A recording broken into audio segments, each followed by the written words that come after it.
গত এক দশকে বাংলাদেশের লেনদেন ব্যবস্থায় দারুণ পরিবর্তন এসেছে।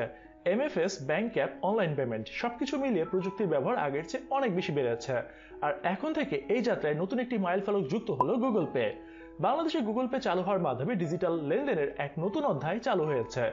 আপাতত শুধুমাত্র সিটি ব্যাংকের গ্রাহকেরাই এই সুবিধা ব্যবহার করতে পারবেন। এখন প্রশ্ন আসতে পারে, গুগল পে দিয়ে আসলে কি কি অ্যাডভান্টেজ পাওয়া যাবে।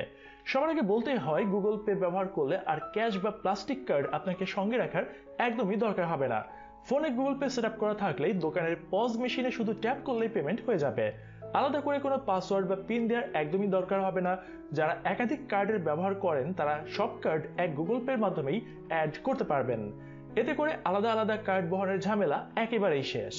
সবচেয়ে বড় কথা, গুগল পে ব্যবহার করে পেমেন্ট করলে আপনার আসল ব্যাংক অ্যাকাউন্ট বা কার্ডের তথ্যও কেউ দেখতে পাবে না, কারণ এখানে টোকেনাইজেশন প্রযুক্তি ব্যবহার করা হয়।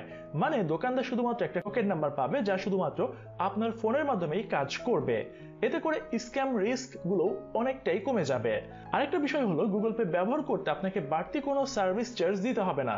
অনেক ডিজিটাল প্ল্যাটফর্ম লেনদেনের সময় ফি কেটে নেয়, কিন্তু গুগল পে সেই খরচ বাঁচিয়ে দিচ্ছে। ফলে ছোটখাটো কেনাকাটাতেও এটাকে রেগুলার পেমেন্ট মেথড হিসেবে ব্যবহার করা যাবে। তবে সুবিধার পাশাপাশি কিছু সীমাবদ্ধতাও রয়েছে, যেগুলো আমাদের অবশ্যই জানা দরকার। এখনো দেশে গুগল পে পুরোপুরি চালু হয়নি। এই মুহূর্তে ইনস্টোর পেমেন্ট এবং কিছু নির্দিষ্ট অনলাইন ট্রানজাকশনের জন্য এটা চালু হয়েছে।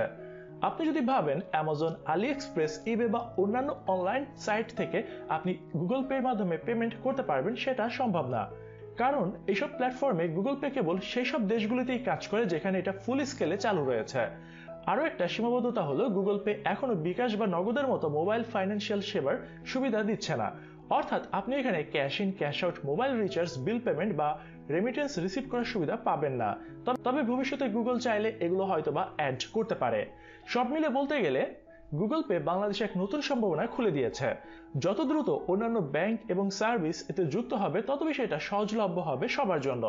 আর গুগল পে সফল হলে ভবিষ্যতে অন্যান্য ইন্টারন্যাশনাল প্ল্যাটফর্মগুলো বাংলাদেশে আসতে খুবই আগ্রহ দেখাবে।